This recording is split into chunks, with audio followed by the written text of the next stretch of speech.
Hey everybody, welcome back to Sports Outside the Box. It's episode 91 today, and today we're going to talk about some NBA action that went on last night, and there's some trade rumors going around, but the big question, what's wrong with the Philadelphia 76ers? We're going to flip over to some NCAA action from the men's and the women's side, like the Oregon Ducks completely dismantling the UCONN Huskies by 18 points.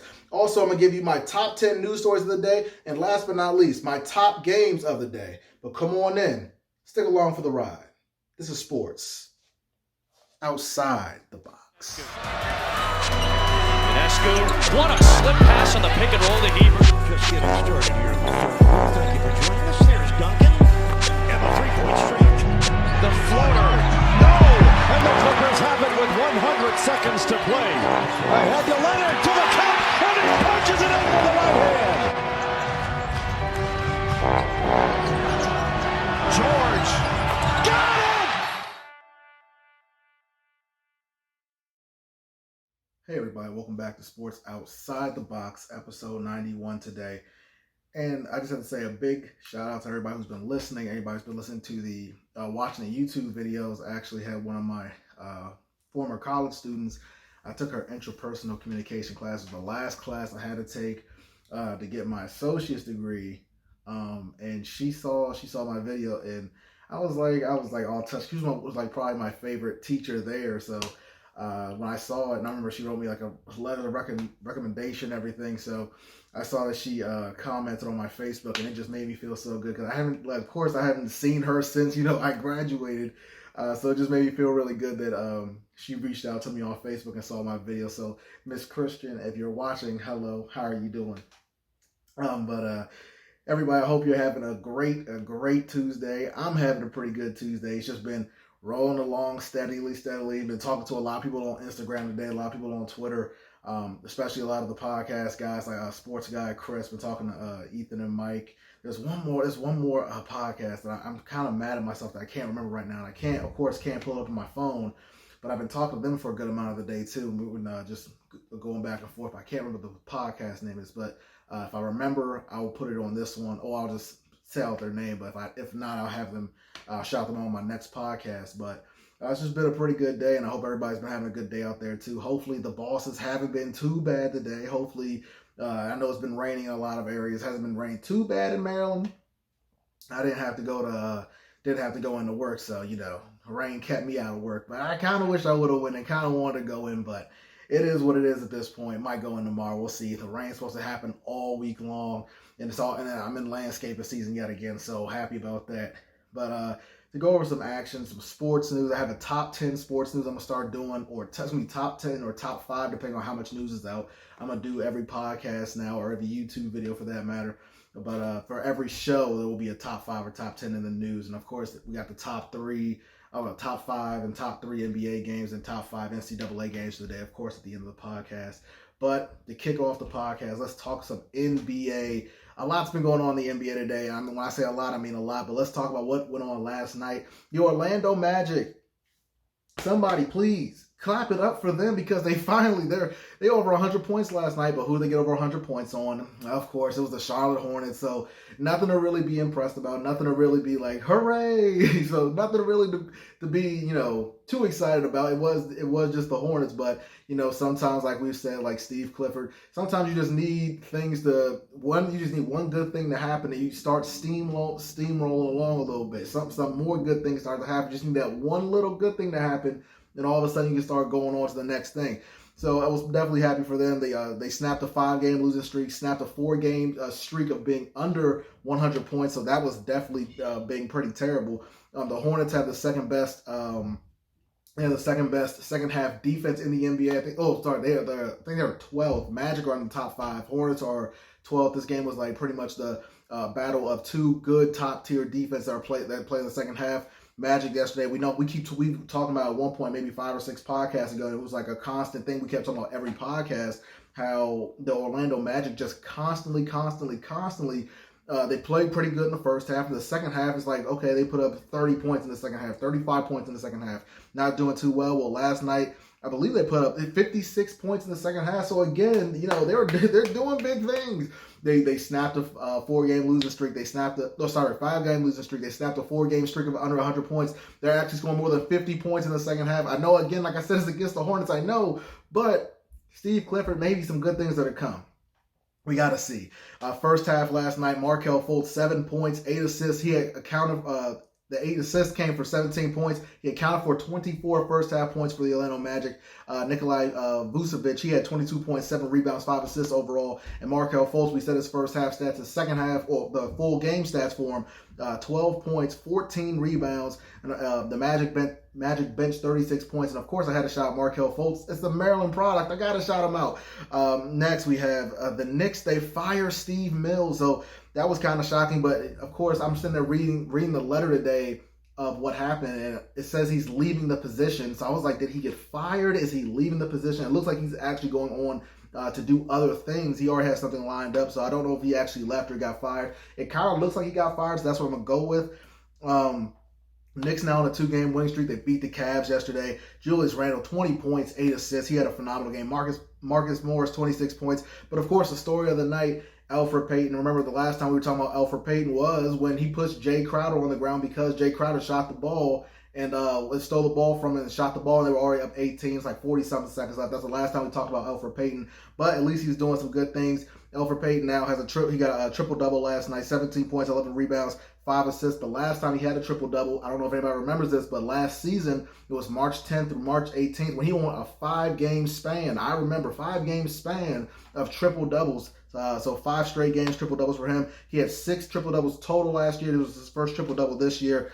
So kudos to him. It looks like Kevin Knox is in some trade rumors, and that's not a bad thing. He hasn't been playing too well for the Knicks in a starting role, on the bench role. He had 12 points, 4 rebounds last night. Looks like Dennis Smith Jr. and Frank Ntilikina, they're both in the trade rumors as well. But there's one more person that's going to be in my news at the end. There's one more person because Mills got fired. They have on the trading block. And, of course, it's somebody we would expect, but it might not be too big news because you might expect it, but he's going to be at the end. Next game, we have Mavs and the Pacers. Porzingis keeps producing with no Luka. I'm telling you, it was absolutely phenomenal. 112-103 win for the Dallas Mavericks last night. Porzingis keeps pouring it on. Without Luka this season, in 32 games when he's playing with Luka, 16 points per game, 39% shooting. He has 1 game over 30 points. When he's not with Luka, so without Luka, his 6 games, 27.2 points per game, 48% shooting, 2 games over 30. Now, honestly, if you want to look at the numbers and look at the stats, look at statistics, look at percentages, you might want to say, okay, well, this is not a bad problem to have if you're Rick Carlisle. Rick Carlisle is the coach of the Dallas Mavericks. Not too big of a bad problem to have. One of the best offensive minds one of the best minds in NBA basketball right now. If you can sit there and think, okay, Porzingis is playing a little better when he's by himself, and he's back to the unicorn days. He's back. He gets back into old mode, like New York Knicks mode. Maybe I was sitting there just thinking, maybe Luka. You start off Luka and Porzingis, but you kind of do what Russell and Paul George doing last season when. At one point, you're going to have this person in the game, and Paul George will be in the game. And, you see flip-flopping, kind of what Paul George and Kawhi do now and with the Clippers. That game hurt me last night, by the way. Clippers and Spurs, that hurt me. Anyway, but maybe you take that approach. And I honestly think if you're sitting there looking at the numbers and you're seeing that Kristaps Porzingis is playing a lot better when Luka's not on the floor, you can have where Luka starts the game off, or Porzingis and Luka start the game off. But now that you see that Kristaps Porzingis plays so well without Luka, you can give Luka more time on the bench, more time to rest for more minutes. You don't have to pour him in the whole game, and because you see that Kristaps Porzingis numbers clearly go down. Like I said, when he's in the game with Luka, 16 points per game, 39% shooting. That's 39% shooting isn't too great. 39% shooting is pretty good if you're shooting from 3-point land. That's pretty good. That's not too bad. That's pretty excellent actually. But 2-point percentage and you're 6'10", or what? He's over 7 feet tall. 7 feet tall, 39% from the floor. Nah, that's not what I want on my team. If my guys are 7 foot tall, I want them to be in the lane. I want them to be able to score at will. Porzingis has not been doing that with Luka on the floor. But, he's had games where he's played well with Luka. Like I said, he has one game over 30 points with Luka playing, but it's not really something that really benefits the team, apparently, when they're both on the floor at the same time. Maybe crunch time, I can say that you can have them both on the floor. Maybe Porzingis is warmed up, Luka's still hot because Luka's Luka. But maybe crunch time you can have them both on the floor. But it looks like Rick Carlisle might have a little decision to make for minutes played during the game. Tim Hardaway Jr. last night, 25 points. He had 5 assists as well in the win over the Pacers. And it was, of course, another thing that was shocking. If they beat the Pacers at home, it was at home. Like, how did you beat Indiana in Indiana? Like, very few teams have done that this season. So the fact that they even did that with no Luka was impressive. Last night, the Warriors, they beat the Wizards 125-117. Alec Burks, 30 points, 3 rebounds. They're going to be in the news a little later on. Celtics versus the Hawks last night. That was my upset game of the day in the NBA. And, of course, the Hawks almost get it done. I was actually sitting there watching that game with my mom. We're just sitting there watching Kevin Huerter, man. At the end of this game, I'm trying to tell you, he just couldn't miss. Kevin Huerter was like bang, bang, bang. And then Jeff Teague, he had a great game last night too, but when Kevin Huerter was knocking down his threes, I was like, Jeff Teague, what are you doing? He's trying to get into the lane, do a little floater. I was like, stop it right now, please. Do you not see how hot Kevin Huerter is right now? Kevin was on fire. He had 3 3-pointers like in a row, and I was like, dude, Jeff Teague, you're like ruining the whole flow right now. Trae Young wasn't in the game at the time. He went into foul trouble, and it was like it was like 8:20 something left in the game. In the fourth quarter, Trae Young goes out. He doesn't come back until like 3. It was like 8 minutes he goes out. He came back in like 3:23 somewhere in that time frame. But me and my mom just sitting there watching the game. I was telling my mom, like, this guy right here is the Eastern Conference. Like, he's the head honcho for point guards, or for guards for that matter, in the Eastern Conference. He needs to be in the game right now. I don't care if he's in foul trouble. I'm not sure how many fouls he had. Probably 4 or 5. He had to have one or the other, but I'm telling you, I was like, Trae Young needs to be in the game, but Kevin Huerter was keeping them in the game. And when Trae Young did come in the game, only 2 shots. Was coming back in like 3 minutes and 23 or 3 minutes and 13 seconds, somewhere in that time frame. Only 2 shots was taken by Trae Young, and I believe he missed them both. So that was very unfortunate. I was really hoping that they could pull out the win. Jason Tatum played phenomenal last night. He had 15 points in the third quarter, so absolutely phenomenal for him last night. He finished the game with 28 points. Gordon Hayward finished the game with 24 points, 7 rebounds, so that was a good game for him. Kevin Huerter, 11 points in the fourth quarter, like I was saying. The big thing that really just hurt him to me was the fact that Trae Young didn't really take his shots like he was supposed to. Next game, we have Karis LeVert. Balls out last night for the Nets, and they get the win over the Suns 119-97. Karis LeVert, 29 points, 7 assists last night. The Pistons look absolutely horrific without Derrick Rose. When I say horrific, it was nasty. It was bad because they only scored 82 points. It was really bad. It was so bad, you're like, maybe I should just turn this game off and I should just see what else is on NBA League Pass tonight. It was that bad. They lose 96-82. No D Rose. We know D Rose is averaging like 20-something points a game. So if you do the math and add that in there, that's 100-something points. Reggie Jackson, he was like 1 for 16. Horrific. 3 points last night. I was like, Reggie, what are you doing? Like, there has to be, I know shooters shoot, and I know we're supposed to all have that Mamba mentality. I understand that. I get it. But there's a time and a place. There is a whole time. There is a whole place. Reggie Jackson. Let me make sure. Yes, 1 of 16 shooting, 3 points. You go ahead and just trade the team away, please. Because I know Dwayne Casey had to be upset about that. 1 of 16 shooting. And Reggie Jackson's been coming off the bench lately, but I've never seen him play that bad. It was like who's going to say it's piss poor? It was piss poor last night. It was like, Reggie, please. 1 of 10. Okay, you're not Steph Curry. Maybe you can stop shooting. Maybe you can chillax just a little bit. 1 of 11. 1 of 12, 1 of 13. 1 of 16 now. You know what, guys? I don't have the hand tonight. I'm gonna go ahead and let y'all handle this. It's a you can miss 1 of 16 and let me handle it. Come on, man. Reggie Jackson. I pray I never see that again. And just because of that happened, I wrote on my notes, trade Drummond, trade D Rose. Drummond last night, 25 points, 18 rebounds. Trade this man. He needs some playoff success. Trade this man. I want to see this man win a title, or at least get to the Eastern or Western Conference Finals. Whichever, or it doesn't matter to me. Drummond deserves to do something great. Also, like I said, no Derrick Rose, and we know Derrick Rose is on this high streak right now, constant, 14 games in a row, 20 plus points. So they needed him last night. Pistons are only 4 games out of playoff contention. The Magic are the team they're trying to get. They're 22-8. The Magic are 22-28. The Pistons are 18-34. So they're about 4 or 5 games out. It's kind of the loss records as well. About 5 games out because, the Magic have been up and down. But we'll see what happens. The Wizards are also in that mix. And hopefully Bradley Beal said he wants to get the Wizards into the playoffs because, he said that's his main goal right now since he got snubbed for the All-Star. But, it is what it is at this point. T-Wolves last night can't beat the Kings, and the Kings win 113-109. I know Ryan Saunders has to be fed up. He just has to be. I don't even know what to say. Wiggins last night, 3 of 11. He had over 30 minutes played, 10 points. He just has to be fed up at this point.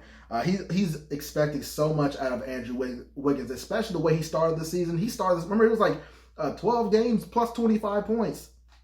Phenomenal. Cat hasn't really slowed down at all. Cat should be an all-star if we're being for real. Cat, 22 points last night, 10 rebounds, 6 assists. Roko's in the news, and he's going to be in my top 10 news later on. But Roko last night, 15 points, 6 of 15 shooting. So 15 shots, 15 points. You don't really want to see that. And like Wiggins last night, 11 shots, 10 points. You don't really want to see that either. The young trio goes off for the Kings. And who's the young trio? Hey, I'm talking about Bojan Bogdanovic, Buddy Hield, and the star himself, De'Aaron Fox. De'Aaron Fox, 31 points last night. Bojan Bogdanovic, 23 points. And Buddy Hield, 16. They combined for 61.9% of the team points last night. And they had 113. They combined for 61.9 of the 113 points. So kudos to the Kings. They played very well last night. That's some inspiring play. That's some play that you want to see if you're the Kings head coach.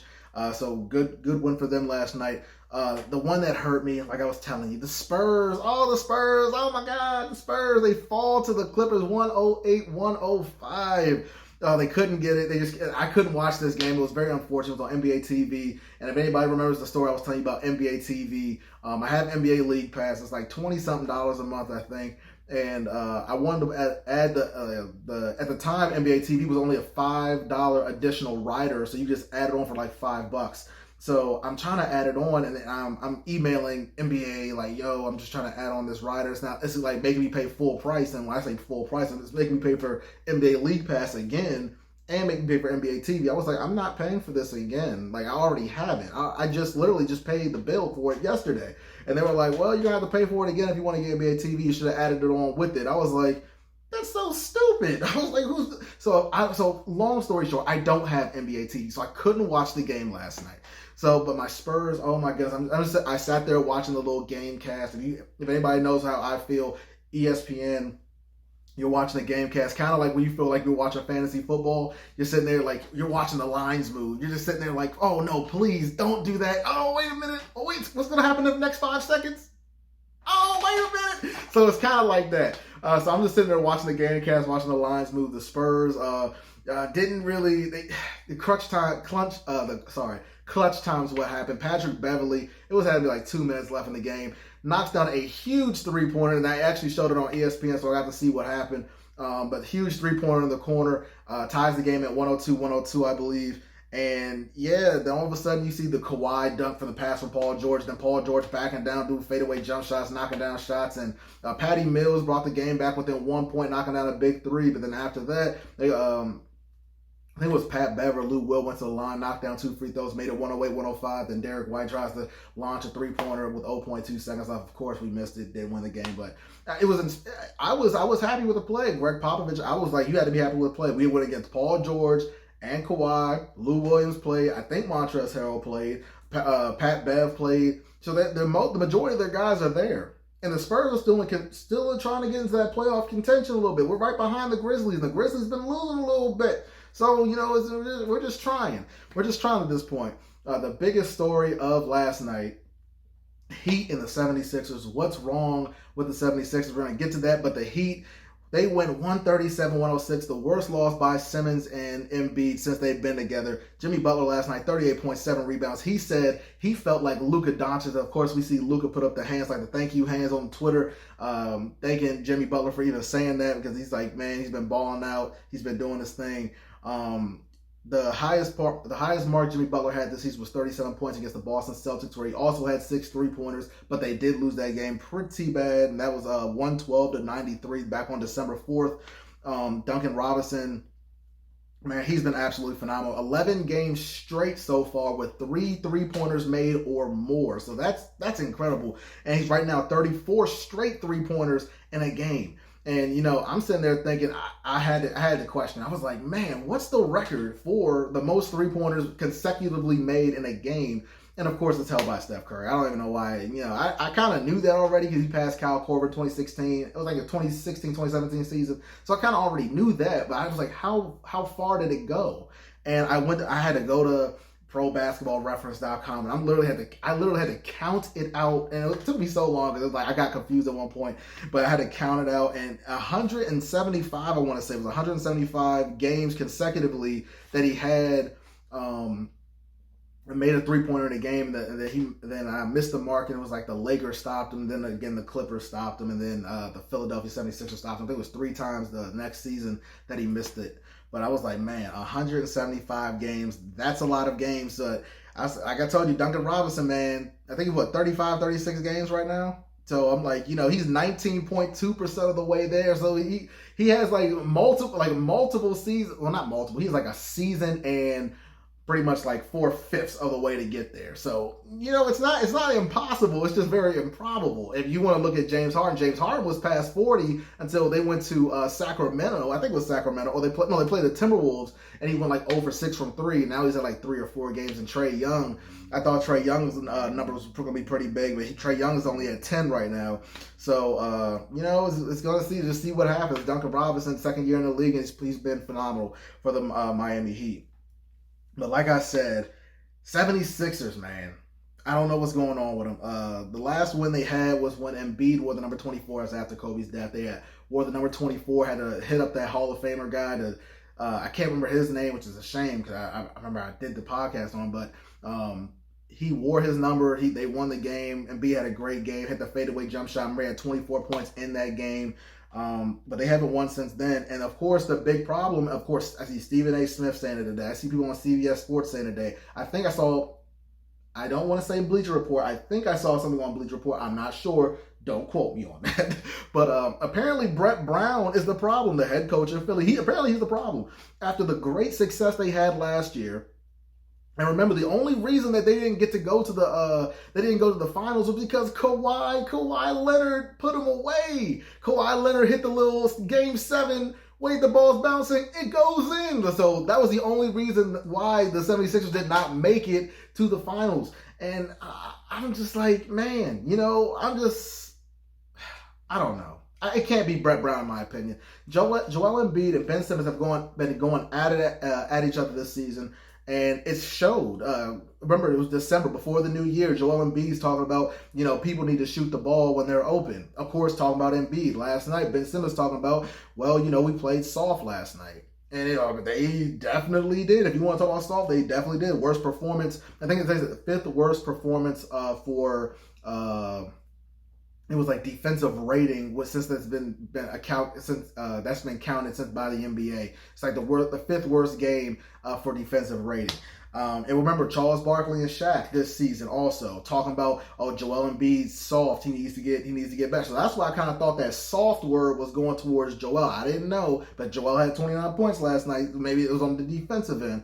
I didn't get to see that game. Me and my mom were watching the college game. Because first we watched the college women and the college men's, but I didn't get to see that whole game. But maybe Joel was being soft on the defensive end. I don't know. And we saw it last night, Joel, on the ESPN clips, Joel Embiid frustrated with Ben Simmons because Ben Simmons didn't pass him the ball, and then you see Joel Embiid throw his hands up in the air. And I'm like, maybe it's something going on between those two. And this dude, Vince Quinn on Twitter, follow him. He does like Philly sports. He was talking about it'll be foolish for anybody, like if you fire Brett Brown, to trade Ben Simmons or trade Joel Embiid before you get another coach in there. In my opinion, you trade one or the other. Ben Simmons clearly plays better without Joel Embiid. Joel Embiid plays better without Ben Simmons. It's almost like the same thing for Luka and Porzingis. Almost the same exact thing, except they know how to make it work. They know how to win. They're not sitting there badmouthing each other. They're not in the media saying something saying something discreet, but you know what the other person's talking about. But like I said, Shaq and Chuck have both criticized Embiid this year for not being aggressive enough, and then Embiid even acknowledged that he wasn't being aggressive. So I was like, I don't know. The 76ers right now, 5-5 in their last 10 games. I really don't think that you can blame Brett Brown for what's been going on right now. I just need them both to shut up and play Philly basketball. And Philly basketball is going to be tough, gritty. That's how it's supposed to be. And I'm not really seeing. I see two grown men, keep getting the media, not Twitter fingers, but media vocals. So whatever you want to call it, I don't know what to call it. But I just need them both to shut up and play some basketball. Be tough, be gritty, be like the city of Philadelphia. You gotta be hard nosed out there. So. That's what I want to see out of Ben Simmons and Joel Embiid. I want them to get their stuff together, but I'm sure everybody knows what I mean. Also, let's flip over to NCAA women's. South Carolina, UConn, Oregon State, and Arizona. They are right now your number one seeds for the NCAA tournament. South Carolina, Baylor, Louisville, and Oregon. I read it in a different order that I had it. Sorry. But yeah, South Carolina, Baylor, Louisville, and Oregon. Oregon last night, oh my goodness, we're going to get to that game, but my goodness, they were phenomenal. Number 2 seeds will be UConn, Stanford, NC State, and Maryland. Okay, Maryland girls, that's what I'm talking about. So I was all happy when I saw that ranking last night. I was like, go ahead, Maryland, we do a little something. We out here too.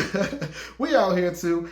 Number 3 seeds right now, Oregon State, Mississippi State, UCLA. I like UCLA and Gonzaga. So I was like, okay, that's a little interesting. And number 4 and would be Arizona, DePaul, Iowa. I like Iowa and I like Northwestern. Those will be your top 16 teams. So all those teams will be those are the top 16 teams. So of course you're gonna have the lower 16 teams. That was supposed to come out, I think, March 2nd or March 4th. I think they said one or the other, but I think it was March 2nd when it comes out. To go into some action last night in NCAA women's basketball. Maryland, they got to shout them out again. Maryland, there we go. Number 13, Maryland. We defeat Michigan 94-53. Ashley Owusu, man, I'm telling you, this girl's been incredible all season long. She's been amazing. And I've been happy to watch. It's been incredible. I didn't get to watch the game last night, of course, on Big Ten Network and on the ESPN and ESPN2, ESPNU all had the men's college basketball on. So I had to sit there just, again, watch the lines move. And I'm watching the Twitter feed from the NCAA women's Maryland team. But that's all I could do last night. But she was the player of the game. And then, of course, we had Taylor McSell, 4 3-pointers last night. She was on it. Maryland shot 61% from the field. And then they shot 69.2% from 3. I was like, Maryland, please stop playing. Don't be playing with them. I had to flex on them a little bit. I was also pumped up for them. I was like, let's go. And it's a big matchup because I think Thursday, Maryland's playing Indiana. So that's going to be a big matchup, too. And we know Indiana has, Allie Patberg. They got that girl, Grace Berger. There's another Penn. They have Penn, the trio of guards. And I think they were the team that beat South Carolina this season. So we got to watch out for Indiana. So I can't wait for that game. But at one point in this game, they won a 20-4 run against Michigan State. I think I said Michigan. We played Michigan State. It wasn't Michigan. It was Michigan State. But largest lead, 43 points. And like I said, I think this is a warm-up game before Indiana, and the game is on Thursday. I think it was a warm-up game. Shakira Austin, she was the big performer in the first game, 22 points, and we beat Indiana 76-62. But like I said, we got to watch Allie Patberg. We got to watch Penn. We got to watch Grace Berger. Those are if we can stop them, which nobody really has stopped all 3 of them this season. We did beat them, but we didn't stop them. We need to stop them. If we stop them, we're gonna be in great shape. Also last night, number 18, Indiana, who I was just talking about, beat Purdue 66-54. Allie Patberg, who I was just talking about, 17 points, 9 rebounds, 7 assists. And I keep saying, gotta watch out for them Thursday. I wrote that down again. Gotta watch out for them Thursday. Georgia, Number 8, Mississippi State last night. Mississippi State handles them 67-53. Number 3, Oregon versus number 4, UConn. The big game last night. My game of the night, and which was on ESPN. And I was like, that's what I'm talking about. Get some women's basketball on ESPN. Ruthie Hebert, 22 points, 12 rebounds, and Oregon's win 74-56. The worst loss that UConn's had since being in that building since 1990. The worst loss they've ever had in that building. And I'm like, oh my goodness. I was like, man, I didn't. Coach Gino wasn't happy. He was like, Coach Gino at the press conference, y'all. He's like, it's not my job to pick them up right now. It's my job to tell them, to give them the reality. If y'all won this game, nobody be able to stop you to go get that paper and read it, and because you want to see how great you did. He said, no, I encourage you to go look and see how bad you played and read it. And he said, you need to know how this feels. And I was like, I agree. That's a good coaching move right there. Sabally last night, man, I had to hit her up on Instagram. She had a phenomenal game. I think she had 17 points, 10 rebounds. She had a phenomenal game last night too. Of course, I hit up Sabrina Ionescu. Great game, 10 points, 9 assists, 9 rebounds. Her shot wasn't really on last night. 4 of 12 shooting. Her shot wasn't really on, but she was a facilitator. She was doing everything she could to get that win. I think they had a freshman come in, number 23, number 24. She was out there getting a little scrappy. I was like, okay. I was like, Oregon got some good people out there. Crystal Dangerfield for UConn. She was, man, I'm telling you, you gotta see this. You gotta see this girl dribble. You gotta see her when she shoots the ball. She was the only person balling last night. I think she had 24 points. I think she had 24 points last night. I didn't write it down, unfortunately. I think she had 24 points. She was the only person balling last night. Like I said, Sabally, 17 points, 10 rebounds. But in halftime, it was 44-31. UConn comes back out. And I'm like, okay, well, UConn's going to come back out. Coach Gino, they're going to come back out, and they're going to do some things. And they didn't really do too much. Then they brought it back within 8. Then all of a sudden, they started climbing. Sabally started getting in there. Then Hebert, oh my goodness, she was really just doing her thing last night. Great game, great performance for her. She lost her voice, and I was listening to the post game when they're sitting there on the court with the players. She lost her voice. They were like, "Did you lose your voice from screaming?" She was like, "Yeah, it's just a little tough to talk right now." But I was so excited for them. It was a good win. Number 3, Oregon defeats number 4, UConn, 74-56, 18 points deficit. So great win for Oregon. Men's basketball last night. Number 1, Baylor's playing Kansas State. Baylor wins 73-67. Don't let that score fool you, because at one point in this game, I'm telling you, Baylor just like they were gonna run off with it. Baylor looked like it was like this is no competition. I think it was 22-6. And me and my mom were just watching the game, and we flipped over to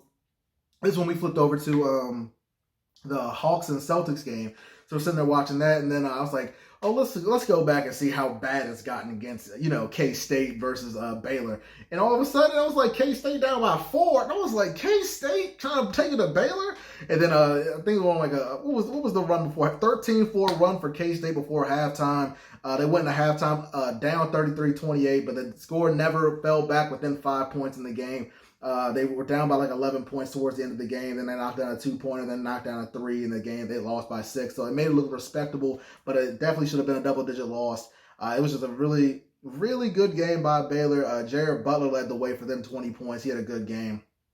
Also last night, Texas playing number 3, Kansas. I really thought that Texas was going to do some things, but the second half of this game, I'm telling you, Azubuike and Dotson, they weren't having it. Azubuike was sitting there. He came off the bench last night, sitting there grabbing every rebound. He getting the ball down low on the block. He was like, hold on, let me hit you with a post move. I'm inside. Hold up. Everybody's jumping. Hold up. Dunking on you now. So Azubuike, he had a phenomenal game last night. I was in awe of the way he was playing the second half. They say he wakes up like 6 o'clock in the morning every day and makes sure he goes out and runs. So phenomenal work ethic. When I say he's a big boy, he's a big boy. So the fact that he was able to keep running the way he was running the whole time was incredible. Like I said, 17 points, 12 rebounds off the bench. Devin Dotson, 16 points. In the win for Kansas over Texas. Jericho Sims and Matt Coleman, they really tried in the first half. They really tried to get this team, Texas, a win. They just couldn't do it. Also last night, North Carolina, I know Coach Roy Williams had to be furious. And he said he was mad in the press conference. He said he was upset. But they lose to FSU 65-59. Roy Williams, I'm telling you, Cole Anthony played so bad. He was forcing things. The commentators sitting there telling them, you need to trust your teammates. What are you doing? And they even made a reference in this game. They were like, it's a shame like you have all this time. They didn't score for 11 minutes. They were like 0 for 17 in the second half at one point. Like it was that bad. I'm trying to tell you, it was that bad. They even made a reference towards I think it was this game. Or was the Texas and Kansas game? I think it was this game because of the talent level. But they made a reference to it was Baylor and Kansas State. They made a reference towards the Timberwolves and how the Timberwolves are playing so bad. And they were talking about NBA action during the college game last night. I thought it was kind of cool. But NC State, not North Carolina, only 10 assists last night, and no player had over 3. And I was like, you don't win a game 10 assists. You don't win games like that.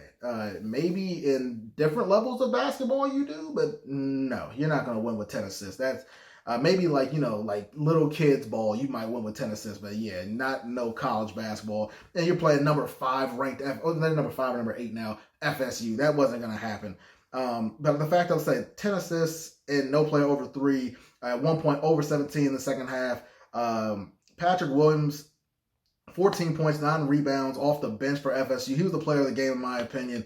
And Cole Anthony, 5 of 22. Trust your teammates. You do not need to keep shooting. You do not have to be like the point guard we were just talking about, Reggie Jackson from the Detroit Pistons, who went 1 for 16, then all of a sudden decided, I'm not having a good game. Cole Anthony had to take him from the point guard position, had to move him somewhere else because they were just having a problem distributing the ball. So Cole Anthony got to do better than that. So let's go into my news of the day. Top 10 news story. Number 1, like I told you, Mills got fired from the Knicks. And who's on the trading block? Marcus Morris is now officially on the trading block for the New York Knicks. Number 2, D'Lo, his name is in a 4-way trade. He looked like he'll go to the Timberwolves if they're able to complete it. The Rockets will get Robert Covington. The Atlanta Hawks will get Capella. And I'm not really sure what the Warriors would get. I didn't see that in the article, but Brooklyn's 2020 pick will go from Atlanta to Minnesota if this 4-way trade were to happen. Also, number 3, Mark D'Antonio steps down from Michigan Head State after 17 years. So he said he will always be one of them. Of course he will. He'll always be a Spartan. Number 4, I didn't see this in the news a couple days ago, but Ed Reed, he's going to be the chief of staff for the Miami Hurricanes. Great move, especially I was talking, like I said, one of the podcasts I was talking to Ethan and Mike's. They got a sports podcast, Ethan and Mike's sports podcast, something like that. I got to look at people's sports podcasts and write it down, put it in my thing. But talking to them, he's a Miami Hurricanes fan, a Miami Dolphins fan, and Ed Reed coming back to the Miami Hurricanes, that could be some big things for him. Number 5 on my list, Steph Curry and Ja Morant last night. It was getting a little ugly because Dylan Brooks was talking about Andre Iguodala, because Andre Iguodala said he's not going to play for the Memphis Grizzlies if he does not get traded, and they didn't really rub Dylan Brooks the right way. And then all of a sudden you see Steph Curry post something like, Andre Iguodala telling the Grizzlies to be quiet. And then all of a sudden Ja Morant he posted a picture of KD telling Steph to be quiet. And I was like, everybody's like, man, Ja, you better be careful because Steph going to come out there and drop 40 on you like real quick. I'm trying to tell you. The biggest news story of my day, Gary Harris, who we've been talking about this podcast a lot, the Denver Nuggets. And I keep talking about, man, they got Jamal Murray, they got Paul Millsap, they got Nikola Jokic, they got Will Barton, they got Torrey Craig, they got all these guys that are playing very well. I think Jeremy Grant. I think Jeremy Grant still. I'm not sure where Jeremy Grant is, but I think Jeremy Grant's still with the Nuggets. But we keep talking about Gary Harris having like the worst season of his career. He needs to go somewhere else. He needs a change of scenery. They said that Gary Harris is very available. Not just available, not just open to trades, not just open to talking about it. He is very available. They're just trying to get him out of there at this point. And I put down here, thank you, and finally, because he needs to get out of Denver. Next we have on the list, Sammy Watkins said he knew they could burn up Richard Sherman because of the way that Devontae Adams was burning him up. So you watch film, you might learn some things. And, Sammy Watkins learned some things. We also saw that Travis Kelce was drinking beer off of the Super Bowl championship trophy. So kudos to Travis Kelce. I'm sure nobody's done that before. Also, we have Greg Olsen in the news, former tight end for the Carolina Panthers. Apparently, him and the Seahawks have some interest. Do I love it or do I hate it? I gotta tell you, I hate it because it makes me think about when Jimmy Graham went to the Seahawks. So I don't really like it too much. It's not really something. And Jimmy Graham's career just went down after that. He's with New Orleans. He goes to Seattle. Seattle's really not using him because Seattle's a run-first team. It's kind of like I feel the same way. Greg Olsen's not going to get used the way we want Greg Olsen to get used in Seattle, so I'm not really a big fan, even though we see Will Disley and other guys have been really used with the that were being used with the Seattle Seahawks, but I'm not really sure how Greg Olson's going to fit in there. We got to see. That's if he even goes. And last but not least, the Chargers are going to keep Shane Steichen as the offensive coordinator. And the big thing is, we know Phillip Rivers is officially not coming back. It was another podcast I was listening to today talking about Phillip Rivers not going back. And the guy said, I think Phillip Rivers is done. I don't think Phillip Rivers is done. I think that's like far-fetched to kind of say he's done, because there's been plenty of interest out there in Tampa Bay between him and Bruce Arians. So it's kind of far-fetched to even say that he's done. But I definitely think that Tampa Bay would not be a bad move for him. We have to see, and if he goes to Tampa, that means Jameis Winston's out of Tampa. Then what happens to Jameis Winston? If Jameis Winston goes somewhere, what happens to the other people? You know, it's a whole domino effect. We gotta see what happens. But those my top 10 news, and of course, last but not least, we know he's not going to go to New England. Phillip Rivers, for that matter, because Tom Brady, he's going to stay in. He's going to stay after that commercial. He's going to stay. So my upcoming games for tonight: top 5 college games. Number 7, Duke is at Boston College. ESPN 7:00. That's men's college basketball. I have no women's on the schedule. There are no really good women's college games coming on today. Number 4, number 11, Auburn going against Arkansas. That's at 7:00 on SEC network, and I'm pretty sure you have to pay for that. Number 3, we have number 3, we have Rutgers going against number 9, Maryland. So Maryland, that's on FS1 7:00. So I'm watching that game. Number 2, we got number 22, Penn State. At number 16, Michigan State. That's at 8:00 p.m. Big Ten Network. I'm not paying for that. Number 1, I have Mississippi State playing number 15, Kentucky. Remember, Kentucky just lost to Auburn, Bruce Pearl and Auburn. So we're going to see if Kentucky bounces back. They're definitely going to need Nick to play well tonight, and a couple other people. That's 9:00 on ESPN. I will definitely be watching that game as well after the Maryland game. Top 3 NBA games tonight. Number 3, I got the Spurs playing the Lakers. That's on TNT, 10:00.